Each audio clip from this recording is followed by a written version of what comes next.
Hello everyone, welcome to My Gender, My Pride with Dunni on Dmet TV. Last episode we talked about a girl child getting raped. We talked about adults raping a 6-month-old, raping minors and defiling them. Also we said that male child can also be a victim of such circumstance, and we said we'll be discussing it in this episode. I promise you I have a very wonderful guest right here with me. But before I introduce my guest to you, you have to stay tuned and we'll be right back.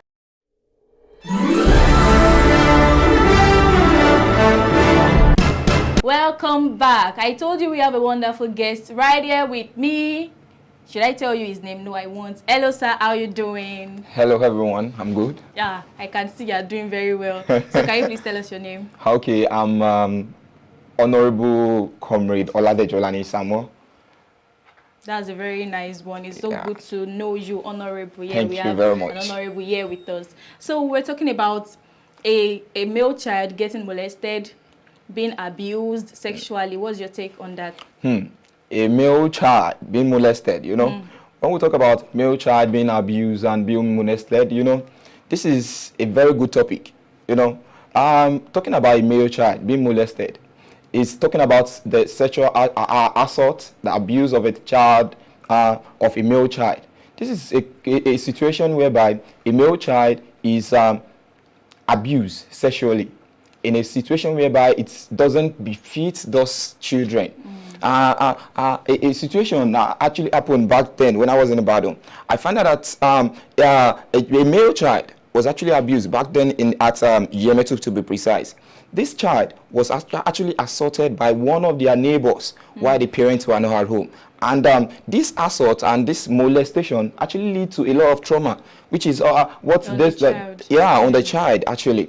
And it actually leads to a lot of things: the trauma, the low self-esteem on the child. And molestation has a lot of side effects on male children. Yeah, so I'll just say that kind of scenario, how were people able to know about that situation? Is it that the child has been complaining before to the mom or to the parents that, mommy, I don't want, because we've heard of several cases like that, where a child will be like, mommy, I don't want to visit this person again, I don't want to go to school, I don't want to do this, not knowing that something is actually wrong. So do you actually think that kind of child has been complaining before then, but the child was ignored?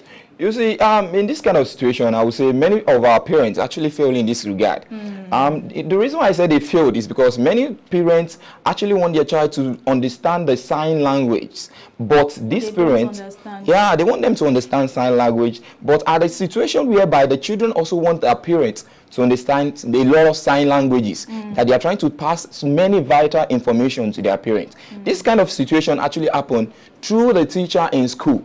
The teacher in school actually find out that the guy is always moody in class. During break time, the lunch time, the guy is always in class, not going out. You know, as a teacher, like he's always alone. Always alone. And it's not that this boy was actually a very jovial boy, a very playful child.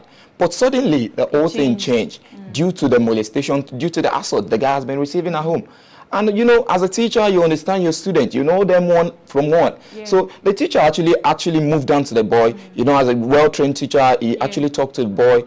Then the boy was able to come out. He actually told this person, disregard, many of our parents failed. There is a situation whereby a parent should be able to understand every sign language their children are trying to pass across. Some children will tell their parents, I don't want to go to Bro Lagbaja's place. Yes, I don't want to visit this person. I don't want to visit this person. I don't want to go there. You tell them to go on holiday and all those things.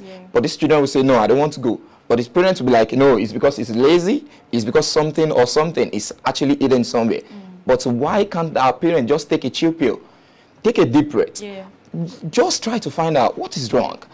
My son, you see, our parents actually has this, they need to understand one concept. And the concept is, we are in a scientific century. A century whereby our little children can actually undo Android phone and anything, any kind of smartphone, gadgets now.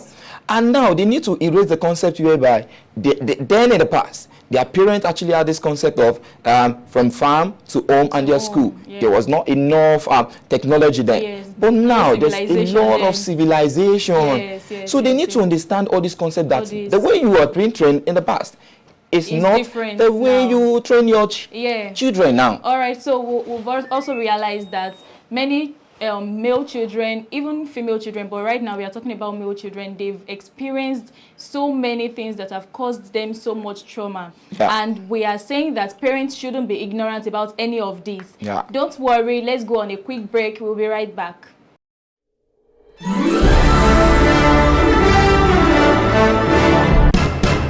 Welcome back. We were talking about child molestation, and our guest made us realize that so many parents are ignorant about this.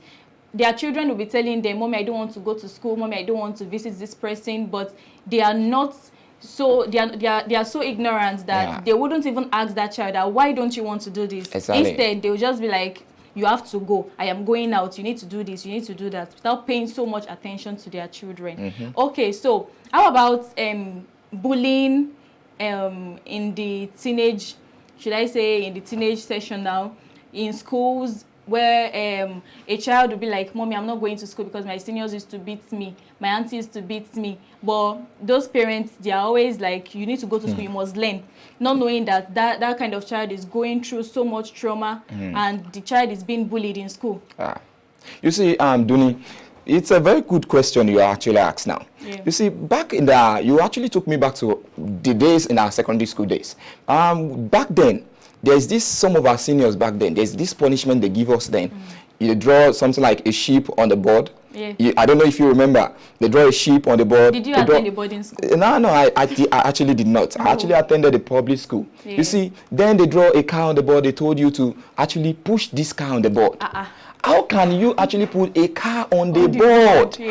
And they want you to do it. And automatically, if you don't do it, they actually tell you to go to the cafeteria to get them something. Wow. You get them food. If you are not getting them food, automatically you have to carry their bags for the whole week. See that kind of thing? That is bully. So you experienced that? I actually experienced that. I actually pushed a car on the board. You pushed it? Yeah.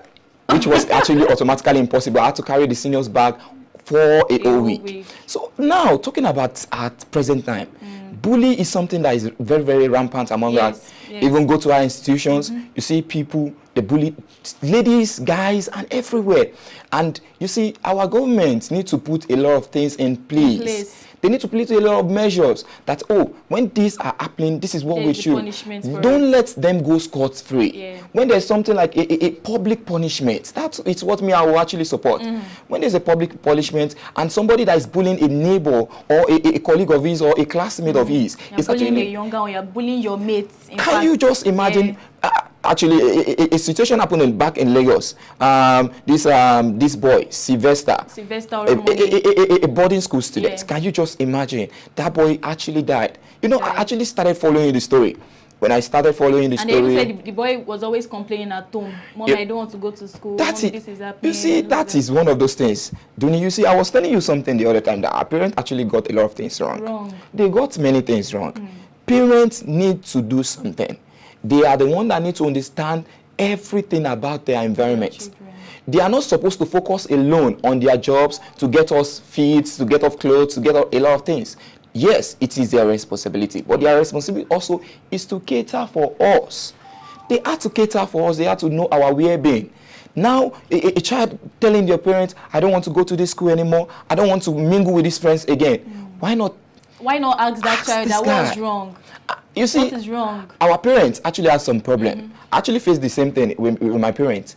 This issue was that my parents, anytime you tell them something about yourself, anytime you offend them, they use that thing to abuse you. Automatically. They say, "Can't you see your mate?" So all those kind of things, comparison, would actually draw our children back away from us. We need to be their friends.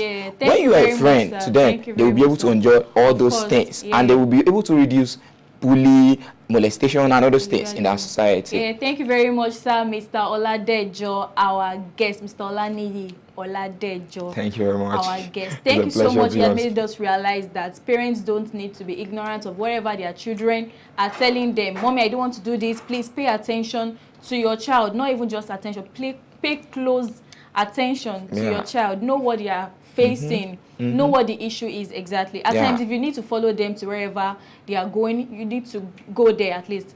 All right, so My Gender, My Pride is open for sponsorship and for advert placement. You can call the number on this screen. You can call the number on the screen, and don't forget to follow us on our social media platforms at Dmet Media, on Facebook at Dmet Media, on Instagram, and at Dmet TV on YouTube. Stay tuned. By next week, we'll be discussing another wonderful topic. You can't wait. All right, thank you very much for being with us. See you next week. Thank you so much, Mr. Olani Oladejo. It's a pleasure being on the show today. It's actually a great privilege. Thank you very much, sir. You're welcome. You're welcome. All right, so we would like to know what the street is saying about child molestation, child abuse. Stay tuned.